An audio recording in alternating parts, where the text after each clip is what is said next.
The mystery of Dwarka. यूं तो श्री कृष्ण का साम्राज्य सिर्फ इस धरती पर ही नहीं बल्कि हर मनुष्य के दिल में है, लेकिन आज हम आपको कृष्ण के उस अदृश्य साम्राज्य के दर्शन कराने वाले हैं जो धरती की सतह पर नहीं बल्कि समुद्र की गहराइयों की रेत में लिपटा है। जहां कभी श्री कृष्ण ने अपनी सत्ता की शुरुआत की थी, जहां का कण कण कृष्ण लीलाओं का साक्षी था, आज वहां सिर्फ समुद्र की लहरों का शोर सुनाई देता है। गोमती नदी और अरब सागर के संगम पर बसा विश्वास और इतिहास को जोड़ता ये नगर आज भी श्रद्धालुओं के लिए देवभूमि है। भारत के पश्चिमी तट पर लगभग 6,500 स्क्वायर किलोमीटर तक फैले गुजरात में सौराष्ट्र जिले की तरफ जब बढ़ते हैं तो दूर से ही आसमान को चीरकर सनातन धर्म का बखान करती धर्म ध्वजा ये संदेश देती हुई दिखती है कि यहां से साक्षात मोक्ष का पवित्र धाम शुरू होता है। यहां से हिंदू धर्म का तप तीर्थ शुरू होता है और यहीं से शुरू होता है द्वारकाधीश का साम्राज्य, जिसका कुछ हिस्सा आज समुद्र की गहराइयों में कहीं गुमसा हो गया है।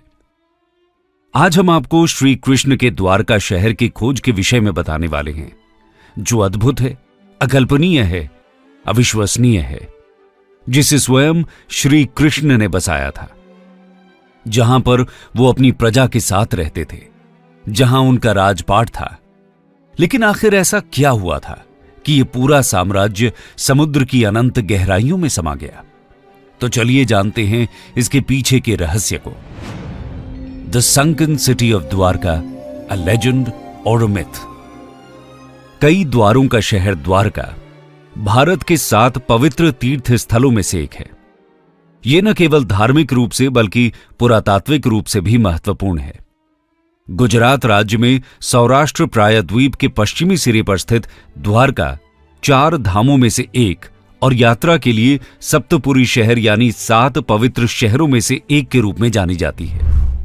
हालांकि द्वारका की पौराणिक और ऐतिहासिक पृष्ठभूमि रहस्य में डूबी हुई है। इसकी पौराणिक पृष्ठभूमि को देखें तो हम पाएंगे कि भगवान विष्णु के 8वें अवतार कृष्ण ने इसे बसाया था। श्रीमद् भागवत के पवित्र ग्रंथ के अनुसार कृष्ण का जन्म मथुरा की जेल में हुआ था, लेकिन उनके पिता वासुदेव उनकी सुरक्षा को देखते हुए उन्हें गोकुल ले आए, जहां उनका पालन पोषण हुआ, जहां वो गोपियों और राधा के साथ रासलीला रचाते बड़े हुए। वहीं पर उन्होंने अपने मामा और मथुरा के क्रूर राजा कंस का वध किया।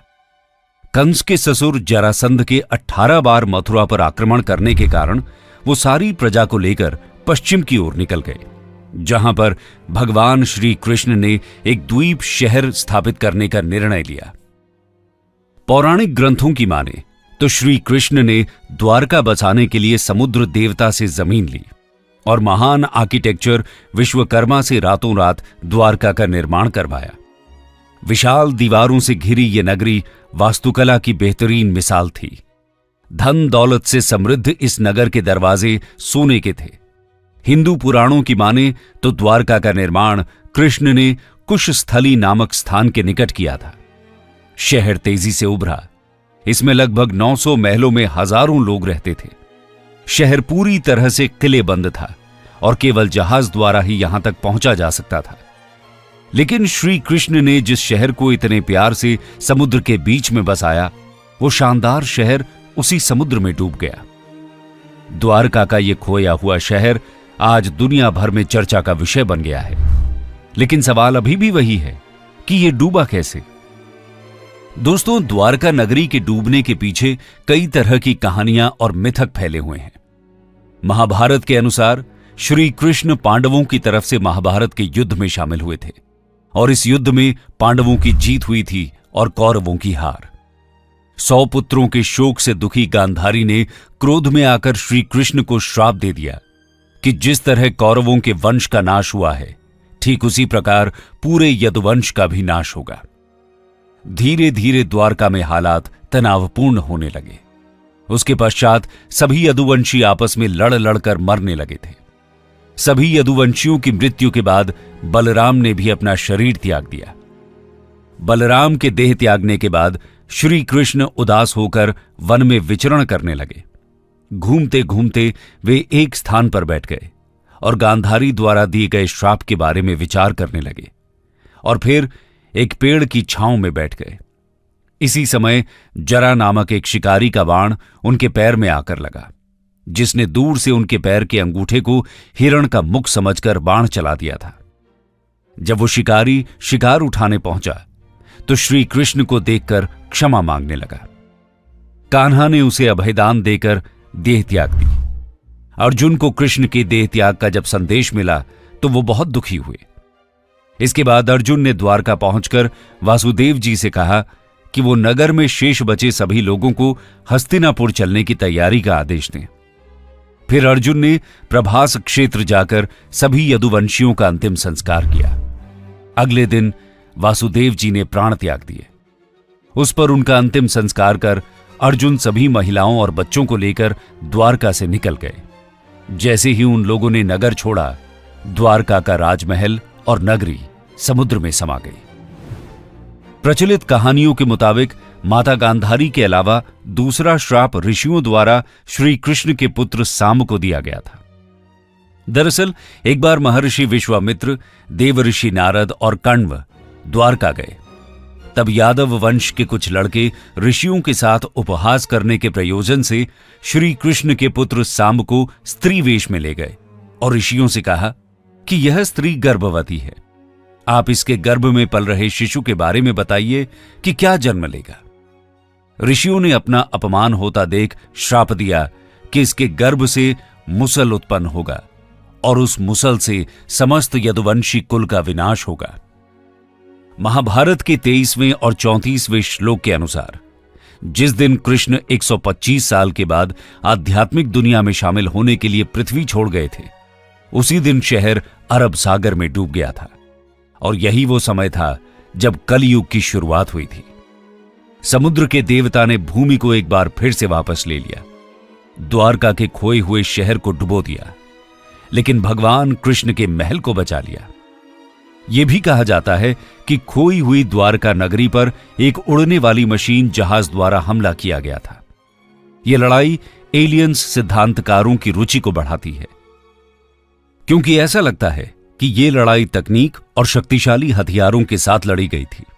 स्पेसशिप ने ऊर्जा हथियार का इस्तेमाल करके शहर पर हमला किया, जो देखने वालों को बिजली गिरने जैसा लगा, और यह इतना विनाशकारी था कि हमले के बाद शहर का अधिकांश हिस्सा खंडहर हो गया। दोस्तों, वैसे तो द्वारका आज तक एक रहस्य बना हुआ है, लेकिन आज इसके अवशेष पानी के नीचे खोजे जा रहे हैं। आइए जानते हैं इसे लेकर हमारे आर्कियोलॉजिस्ट्स क्या कहते हैं। Discovery of the submerged kingdom. दोस्तों, महाभारत के अनुसार तो प्राचीन द्वारका समुद्र में डूब गई थी, जिसकी वजह से आज ये एक महत्वपूर्ण पुरातात्विक स्थल बन गई है। द्वारका के समुद्री अवशेषों पर सबसे पहली नजर भारतीय वायुसेना के पायलटों की पड़ी थी, जो उस दौरान समुद्र के ऊपर से उड़ान भर रहे थे। इसके बाद ही 1970 में जामनगर के गैजेटियर में इसका उल्लेख किया गया। इससे पहले लोगों का कहना था कि द्वारका नगरी एक काल्पनिक नगर है और काल्पनिक कहानियों का कोई इतिहास नहीं होता। लेकिन इस शहर का पहला ऐतिहासिक रिकॉर्ड 6वीं शताब्दी में गुजरात के भावनगर के सामंत्य सिंहादित्य के पलिताना कॉपर प्लेट में पाया गया है। यह शिलालेख द्वारका के सौराष्ट्र के पश्चिमी तट की राजधानी में है और इसमें सबसे महत्वपूर्ण यह है कि इसमें कहा गया है कि श्री कृष्ण यहां रहते थे। इसके बाद से ही लोगों को भरोसा होने लगा। इस पर CSIR यानी council of scientific and industrial research के पूर्व प्रमुख और वैज्ञानिक डॉक्टर राजीव निगम महाभारत को कोट करते हैं। महाभारत में कृष्ण ने कहा है कि द्वारका शहर सागर से निकली जमीन पर बनाया गया था, लेकिन जब उसका पानी दोबारा अपनी पुरानी जगह पर आया तो शहर डूब गया। वो बताते हैं, पानी के नीचे खुदाई का काम मौजूदा द्वारकाधीश मंदिर के पास से शुरू हुआ था, जहां कई मंदिरों की एक श्रृंखला मिली, जिसका मतलब यह है कि जैसे जैसे पानी चढ़ता गया, मंदिरों की जगह आगे सरकती गई। इस अवलोकन ने भारत के चर्चित आर्कियोलॉजिस्ट डॉक्टर SR राव को आश्वस्त किया कि क्यों न समंदर के किनारे खुदाई की जाए, ताकि पता चल सके कि यहां इस डूबे हुए शहर के वास्तविक सबूत हैं या नहीं। इसके बाद साल 1979 में आर्कियोलॉजिस्ट डॉक्टर SR राव और उनकी टीम ने इसकी खोज शुरू की। उन्होंने मिलकर तथ्यों के सबूत तलाशने शुरू कर दिए। बता दें कि एस.आर. राव कहते हैं कि जिस बात ने उन्हें द्वारका में अनिश्चित उत्खनन के लिए सबसे ज्यादा प्रेरित किया वो था महाभारत की तिथि और उसके ऐतिहासिक तथ्यों को लेकर उठ रहा विवाद। इसी खोज में समुद्र से हजारों फीट नीचे उसकी गहराइयों में द्वारका के महत्वपूर्ण अवशेष मिले, जिसमें 560 मीटर लंबी द्वारका की दीवार मिली, जिसकी बनावट महाभारत के द्वारका विवरण से मिलती जुलती है। पौराणिक ग्रंथों में मिले विवरण के अनुसार द्वारका में कुल 50 खंभे थे। आर्कियोलॉजिस्ट को इस खोज में करीब 30 खंभे मिले थे। इसके साथ ही उन्हें वहां पर उस समय के बर्तन भी मिले जो लगभग 1528 से लेकर 3000 ईसा पूर्व के थे। साइट से 500 से अधिक प्राचीन वस्तुएं प्राप्त हुई। कुछ नमूने तो 2000 साल के सांस्कृतिक उत्तराधिकार को मजबूती से स्थापित करते हैं। पत्थर के ब्लॉक, खंभे और सिंचाई प्रणालियों की खोज की गई। हालांकि इन खोजों की वास्तविक तारीख पर अभी भी विवाद चल रहा है, लेकिन ये सभी सबूत इस बात को प्रमाणित करते हैं कि कृष्ण नगरी द्वारका कोई काल्पनिक कहानी नहीं है, वो असल में मौजूद थी। इस खोज को लेकर भारतीय समुद्र वैज्ञानिकों का कहना है कि भारत के पश्चिमी तट पर मिले पुरातात्विक अवशेष 9000 साल से भी अधिक पुराने हो सकते हैं। 2005 में the archaeological survey of India द्वारा द्वारका नगरी की खोज फिर से आरंभ की गई। भगवान श्री कृष्ण की नगरी से जुड़े दावों और अनुमानों के वैज्ञानिक कसौटी पर कसने का समय आया साल 2007 में, जब कच्छ की खाड़ी के पास समुद्र तटीय क्षेत्र में पुरातत्व विशेषज्ञों ने नौसेना के गोताखोरों की मदद से समुद्र के भीतर उत्खनन कार्य किया और वहां पड़े चूना पत्थरों के खंडों को भी ढूंढ निकाला। भारतीय पुरातत्व सर्वेक्षण के समुद्री पुरातत्व विशेषज्ञों ने इन दुर्लभ नमूनों को देश विदेशों की पूरा प्रयोगशालाओं को भेजा। मिली जानकारी के मुताबिक ये नमूने सिंधु घाटी सभ्यता से कोई मेल नहीं खाते, लेकिन ये इतने प्राचीन थे कि सभी दंग रह गए। नौसेना के गोताखोरों ने 40,000 वर्ग मीटर के दायरे में ये उत्खनन किया और वहां पड़े भवनों के खंडों के नमूने एकत्र किए, जिन्हें आरंभिक तौर पर चूना पत्थर बताया गया था। पुरातत्व विशेषज्ञों ने बताया कि ये खंड बहुत ही विशाल और समृद्धशाली नगर और मंदिर के अवशेष हैं। भारतीय पुरातत्व सर्वेक्षण के निदेशक A.K. सिन्हा के अनुसार द्वारका में समुद्र के भीतर ही नहीं बल्कि जमीन पर भी खुदाई की गई थी और 10 मीटर गहराई तक किए गए इस उत्खनन में सिक्के और कई कलाकृतियां भी प्राप्त हुई। डॉक्टर आलोक त्रिपाठी कहते हैं कि साल 2007 में विस्तृत खुदाई की गई है। मैं इस प्रोजेक्ट का निदेशक था। यहां हमें 10 मीटर की एक जगह में खंडहर मिले, जिन्हें समंदर ने तबाह कर दिया था। हमने तकरीबन 2 नॉटिकल मील गुणा 1 नॉटिकल मील इलाके का हाइड्रोग्राफिक सर्वे करवाया। इस इलाके के हाइड्रोग्राफिक सर्वे के डेटा से पता चलता है कि नदी का प्रवाह बदल रहा है।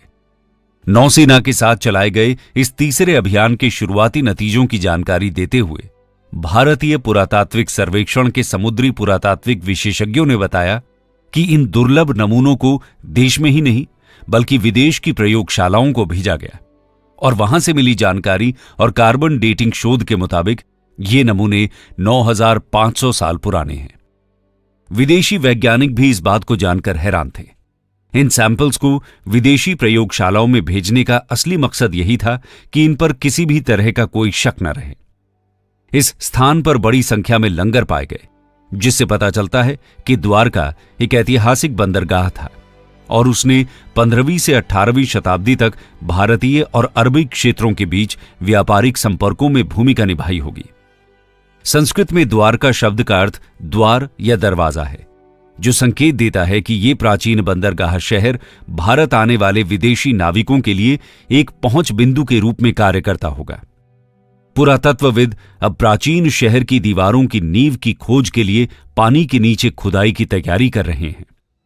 भारतीय पुरातत्व सर्वेक्षण के निदेशक A.K. सिन्हा के अनुसार द्वारका में समुद्र के भीतर ही नहीं बल्कि जमीन पर भी खुदाई की गई थी और 10 मीटर गहराई तक किए गए उस उत्खनन में सिक्के और कई कलाकृतियां भी मिली हैं। उन्होंने माना कि जमीन पर मिले अवशेषों की समुद्र में मिले अवशेषों से समानता मिलती है।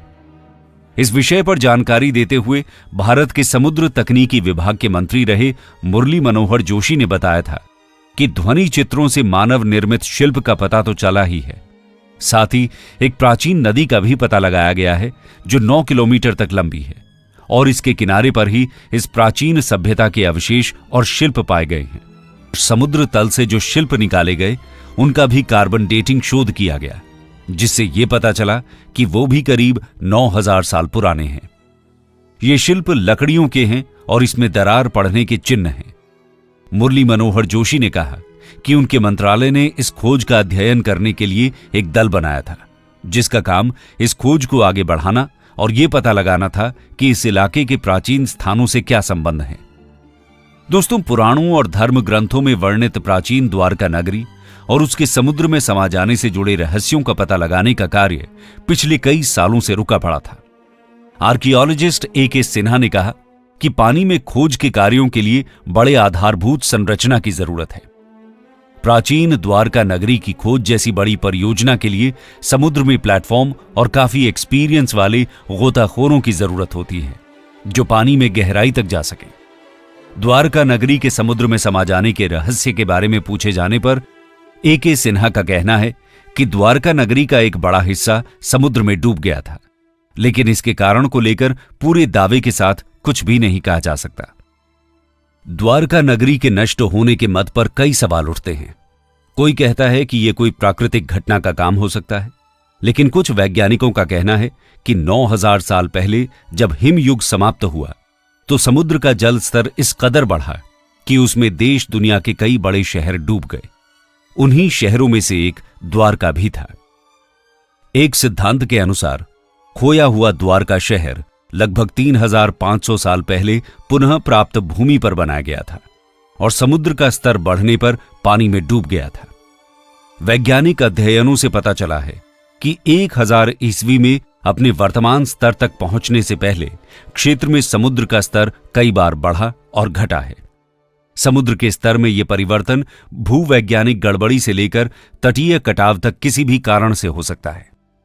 हालांकि इस मामले पर आज भी शोध जारी है और अब तक जो भी सबूत मिले हैं उससे सिद्ध होता है कि यह एक असली घटना है।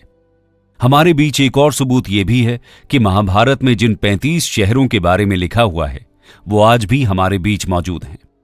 आर्कियोलॉजिकल डिपार्टमेंट को इसके कई प्रमाण मिले हैं। भारत और इसके आसपास के कई देशों का महाभारत में उल्लेख हुआ है। इंद्रप्रस्थ भारत की राजधानी दिल्ली है। हस्तिनापुर आज उत्तर प्रदेश राज्य का मेरठ जिला है। कुरुक्षेत्र हरियाणा का एक जिला है। वहीं गांधार आज अफगानिस्तान में स्थित है। तो वहीं श्री कृष्ण की द्वारका भी गुजरात का एक शहर है। कंक्लूजन। दोस्तों, इस रिसर्च से इतना कहा जा सकता है कि द्वारका एक छोटा शहर नहीं था, बल्कि एक विस्तृत और समृद्ध राज्य था। ये सभी साक्ष्य और सबूत जब भविष्य में भारत के समृद्ध और प्राचीन इतिहास को बताने के रूप में पेश किए जाएंगे तो ये हमारी सभ्यता के लिए बड़े ही गर्व की बात होगी।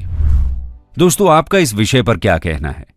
कृष्ण जीवन का सार सिखाते हैं, व्यर्थ की चिंता, व्यर्थ के डर से मुक्त करते हैं, भविष्य को छोड़ वर्तमान में जीने का पाठ सिखाते हैं, कर्म का सबसे बड़ा मर्म समझाते हैं।